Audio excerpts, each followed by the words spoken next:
I'm back following up about my thought about Willy Wonka and the Chocolate Factory that I recorded this morning. I ran it through my chat and I asked it to remind me, what the meaning of the movie was, and also explained how meaningful it is to me and how it made me think about my mom. And I actually printed out what it told me because it blew my mind. It was basically told me the movie's about morality, and how it creates a world of unlimited abundance, anything you could possibly want, and it reveals people's character in it. So here's what it said. I'm going to read parts of it to you. The factory is this world of almost unlimited abundance, color, taste, pleasure, possibility. Everything is saying more. Augustus, gluttony, I want to consume. Veruca, greed and entitlement. I want it, and I want it now. Violet, pride and obsession with proving herself. Mike, fixation and impulsivity. I don't care what I'm being told, I'm doing it anyway. This was the line. The factory doesn't create their flaws, it reveals them.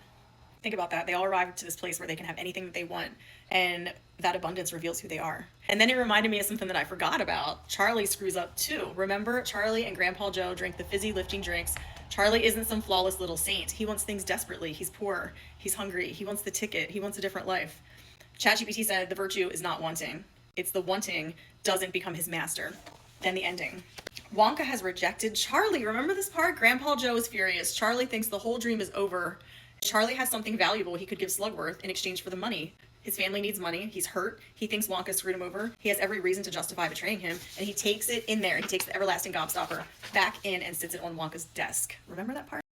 The analysis said he chooses integrity when he believes there is nothing to gain from it, not because he knows he's going to inherit the factory. He does the right thing, even though he already lost the factory. That's the test.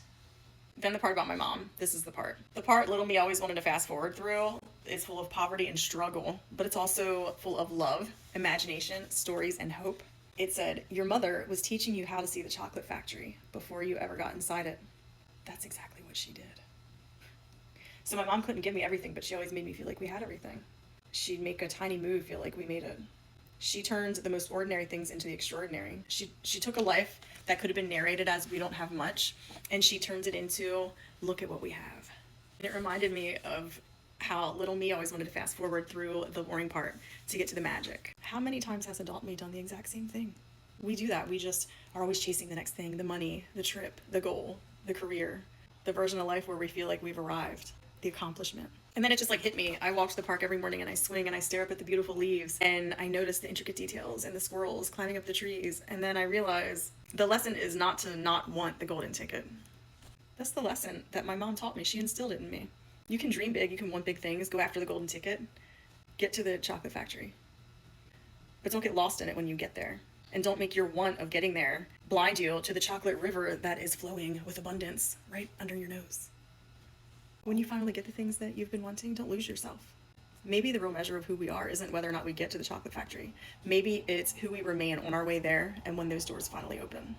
My mom couldn't give me the chocolate factory, but she taught me how to see one. She taught me how to see one. It took me 46 fucking years to realize it.